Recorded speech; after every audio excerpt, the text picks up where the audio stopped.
These white people just expose themselves, and this is not the normal usual expose that you know, and that is why I'm whispering to you so that you can click on this video and watch this video. Welcome back to the channel. I am not the one that said it. They use their own mouth to say it, so don't come for me and be like, what is Sonia saying? Sonia was sitting on her own making her research, and then she come across this particular video where these white people are just hitting their chest to own up to the truth, and not only the normal truth. In fact, you people should just watch this particular video. If you haven't subscribed, like this video, drop me your comments, and lastly, do not forget to share.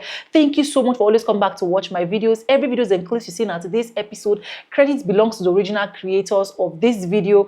And yes, this is just for educational purpose. Correct me if I'm wrong, but they use their own mouth to say it. I never said anything. I just did my research and I saw it. And because they already made it public, we have to make it more public for them. It is not my fault. I didn't say it. With that being said, let me roll out the clips for you guys. I'll be back with commentaries. You know, a white person said something to me the other day that shocked me. Not really, but it kind of did, coming from this individual, because they were actually being honest. Usually all they do is gaslight and bullshit, but they actually had a breakdown and had an honest moment. When we were talking about race in America, she said, I don't think black people deserve equality and justice because they could never get enough. And I realized for the first time I've ever talked to this person about race, she was actually being brutally honest. And I also realized this is the psyche of white America. Not all, but for the majority. Most of white America have always been scared of black and brown folks getting justice, getting equality, getting what's fair, because they want to hold and cling on to white supremacy so dearly, that system that protects their privilege, that dominant hierarchy position of whiteness. That being said, I'm going to say something and I want you to let it sit. I just want you to sit with it. Let it settle into your consciousness. Just let it sit with you for a while before you get into your feelings, into your denial, into your ignorance, into your delusion racially. Just let it set and listen. Until we fix white supremacy, everything we do as a nation will fail. Why does America keep voting against its own self-interest? Why do we continue to do things that undermine our very well-being? White supremacy is the living, festering cancer, devouring our nation from the inside out. It's the toxic force behind every backward policy. The exact reason we're so stunned and shamefully far behind other developed nations. White supremacy, the very thing white America claims to despise, yet simultaneously denies, gaslights about, actively avoids, and utterly ignores, all while perpetrating racism. The reason this country keeps voting against its own damn self-interest, the reason we consistently shoot ourselves in the foot, is brutally simple. Pure terrified fear of a black and brown nation. Fact. This isn't new. This isn't just about today. This is history's cruelest loop. We love white supremacy. We embrace slavery. We clung to Jim Crow. We have always chosen to poison our own wells rather than allow an ounce of equality. This obsession breeds internal hate, forces us into a blind, ignorant delusion. It has weaponized us against each other. White against white, race against race, culture against culture. This is the profound damage to your psyche, your society. We'd rather bleed our own nation dry, sacrifice our cities, our health, our economy, our global credibility, than loosen one pathetic finger from white privilege. You thought you could weaponize white supremacy to justify your own greed, to hoard power. All you've done is destroy yourselves and your own fucking nation. Imagine a nation so diseased by racism, so desperate to cling to its twisted sense of white superiority. It would rather self-destruct, rip apart its own democracy and watch its citizens suffer and die. That nation is America. Face the ugly fucking truth. Look at what we've done.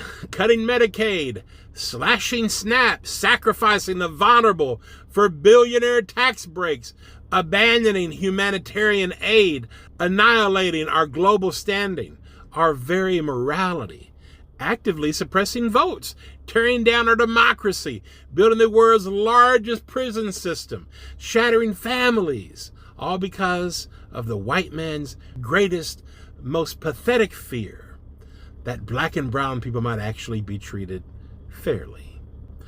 Our air is poisoned, our infrastructure is collapsing, our schools are failing, all because we'd rather cling to archaic, racist structures that build a decent, functional society for ourselves. Understand this, we aren't just hurting black and brown communities. No, we are actively killing ourselves as a nation. Our racism has so corrupted us, we'd choose a pedophile felon to run the country simply because he was a racist strongman. We are willingly plunging into fascism, sacrificing our fundamental liberties and economic equality, all because we choose white supremacy over freedom. Every damn bit of it for the sake of the ignorant, hateful disease festering in our hearts. So white America, hear this. Stop being cowards. Look into the fucking mirror. This cancer of white supremacy is consuming us. If you don't tear it down, if you don't confront this fear, you will watch this nation die. Your nation, our nation. The time for denial is over. The time to choose is now. I'll say it again. Until we fix white supremacy, everything we do as a nation will fail. Fact. This is Listening to Racism, a practice where I notice my racist and white supremacist thoughts and actions so that I can stop them. If hearing me speak about these things would be traumatic for you or hurtful for you in any way, I invite you to take beautiful care of yourself and please keep scrolling and miss this. I make these videos primarily for other white people so that I can show you what I'm doing about my inherent racism and white supremacy that I learned in schools, public schools, and in culture growing up. The first thing I want to say is to Ron DeSantis, you have blood on your hands. And I am disgusted by your continued refusal to even acknowledge, and in fact, I am disgusted by all of the ways that you are denying, minimizing, blaming, and colluding with the violations that are done to black and brown people in your state and across the country. That you have reversed diversity, equity, and inclusion policies, and in fact gotten rid of entire organizations and departments in the government is criminal to me. You have blood on your hands, Ron DeSantis, because a white man feels empowered to pull out his guns and walk into a Dollar General and shoot people. Shoot black people. Murder black people. You have blood on your hands, Ron DeSantis. This is because racism and white supremacy are systemic.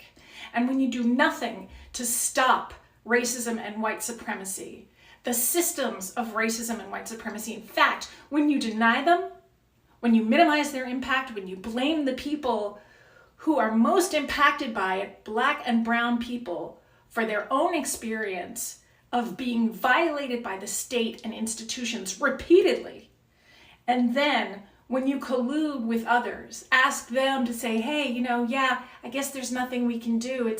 That's a them problem. When you do that, you are violating an entire group of people.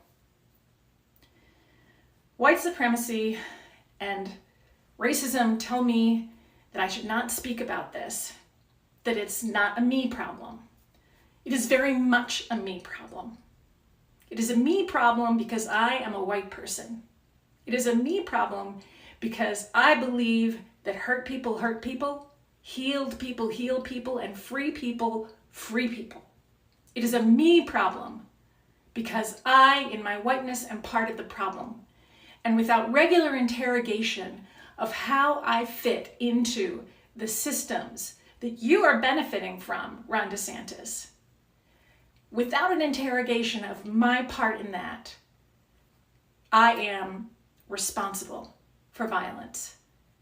That is not how I want to live my life today. Today, I want freedom and equity for everyone. I want it for all people who don't have it. And I want it for all people who do have it. I want them to maintain it. So I continue to make these videos because I simply cannot stand by and say nothing when such horrors are perpetrated on innocent people. It might be because I'm neurodivergent, but it takes a while for me to notice certain taboos. I recently, within the past couple weeks, found another taboo topic. Specifically, white people don't really like to talk about systemic racism or really anything to do with race, period. Because the past couple weeks, I had been listening to this video series on YouTube. It's called Crash Course Black American History. And I really like it. And I've been really into it the past couple weeks to the point where I'm like, have you listened to this? Well, you should listen to it. So I was at work and it was only other white people there. That was the thing. We were talking about things that we were listening to, and I told them what I was listening to. Crash Course Black American History. Everybody should listen to it. That's the gist of what I said. I just basically said that it was really educational and people could learn a lot from it and Americans should listen to it. Immediately, the room got really silent and tense, and I was like, oh, I guess this is a topic we don't talk about? I kind of wonder if it's like maybe white people kind of want to hide the truth or like not talk about it because it'll make them feel too guilty.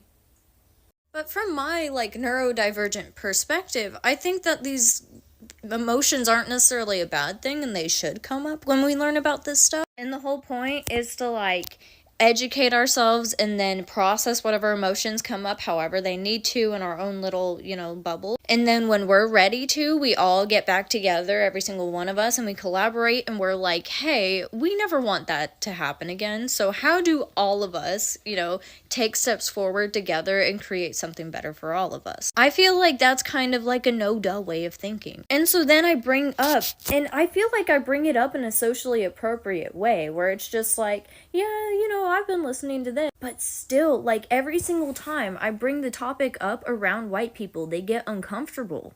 It almost like frustrates me because I'm like, why is this such a taboo topic? Because even when I bring up topics like feminism or disability rights or something along those lines, it's even a little bit more accepted. I'll still be able to have normal conversation, but the moment that I bring up systemic racism, issues that we have with race, or like the history of Black Americans, all of a sudden, the room gets weirdly tense and it's weird.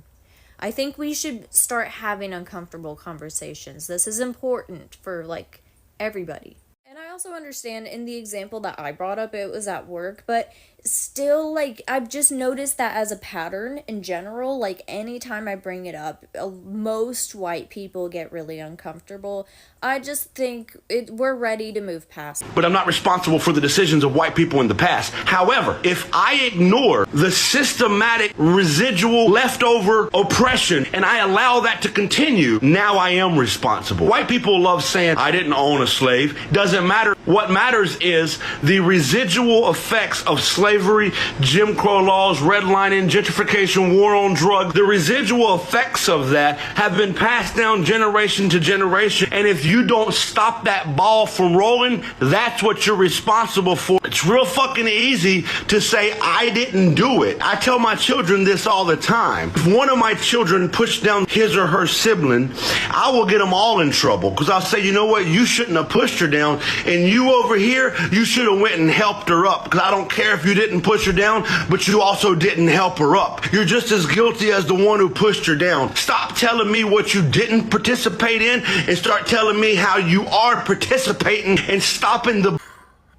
It's weird to be a race that acts inhumane but pushes the narrative on another race. This is one of the many insidious ways white supremacy culture shows up in those of us that are white-bodied individuals. And I say insidious because it's only subtle to us, but very plain to see for Black and brown indigenous people of color. When we're convinced that we are non-racist and consider ourselves to be safe and benevolent white folks who don't see color, we are so dangerous. Because underneath all that non-racism and colorblindness lies some very foundational beliefs about what it means to be a good person in this world. And what do you know? All those characteristics just so happen to look like what it means to be white. We have to recognize that we have been raised in and therefore conditioned to think in terms of a racial caste system. So as long as black and brown indigenous people of color are able to assimilate into whiteness, they're okay, and even heralded as exceptional people. But as soon as someone starts to question things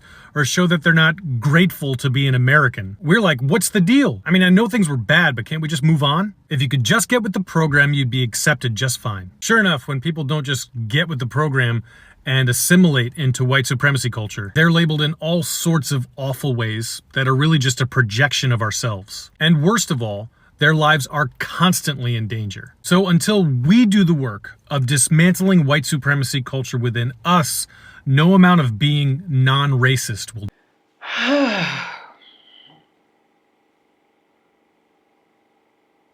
I didn't say it. They said it with their own mouths. And that is why when I see some of them owing up to the truths, I appreciate them. I love them.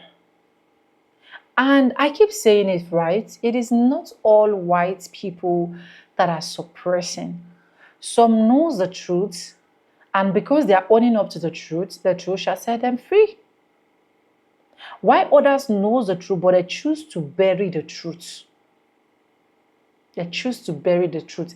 If there is nothing that has actually eaten up 70% of whites, it is this act of knowing the truth and still choosing to bury the truth.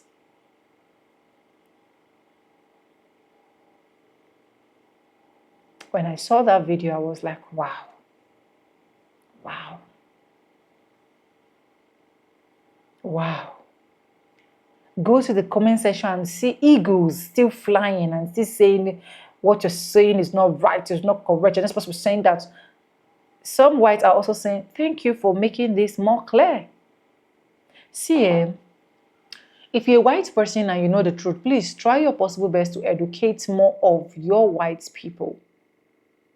Try as much as possible to educate more of them so that at the end of the day, they will know what is actually circulating. They will know what is involved. They will know what it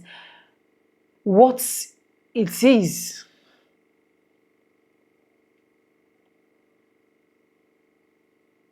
The black community has really seen something. They've suffered. And they still keep suffering till modern days. They still keep going into that slavery in one way or the other, as far as I'm concerned. They still keep having been segregated even when they are qualified. They prefer you as a black person to come and train the unqualified e-goats. And when you train them and they feel like, oh, they have everything, they just lay you off as if you are never important. And that is why I keep saying it. See, no matter the job you're doing, please do not take that job too precious. Don't make it look too important, especially if you're working for those white people. But I'm happy for some coming to owning it up to their chest and be like, this is the truth, I know the truth, and the truth shall set me free, and I will keep proclaiming the truths.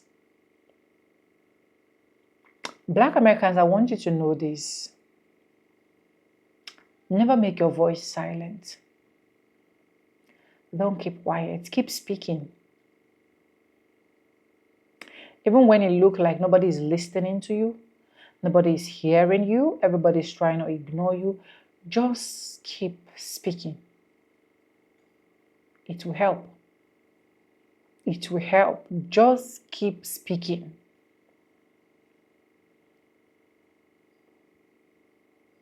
Do not be silent. Because with the stage that we're going through now, if not for you to just keep speaking and keep making the awareness, creating, a lot of people are still being delusional about a lot of things. And I see some black Americans actually go ahead to film videos against their own black. And I ask myself, why are they doing this? Why are they doing this? I don't need you to agree with me, but you don't need to come rub the shit to my face. Yeah, we are the only ones that can stand for each other. Nobody can, whether you like it or not. Anyways, let me know what you think about this video in the comment section. If you haven't subscribed, subscribe, like, comment, and share. Like I said, this video is just for educational purposes, not to come bash anybody. Credit belongs to original creators of every clips and stitches we use in our today's episode. It is well. I have a lot to say, but let me just pause. Sorry. Anyways, with no further ado, I'm going to be saying bye and I'll see you guys in my next one. If you're a black person, be safe out there. If you're a white person, be safe out there. I keep saying it, no matter the color, black, white, pink, purple, we are all one. So I hope a lot of people realize this and then start treating every single person that comes their way equally, right? Bye for now. I love you guys.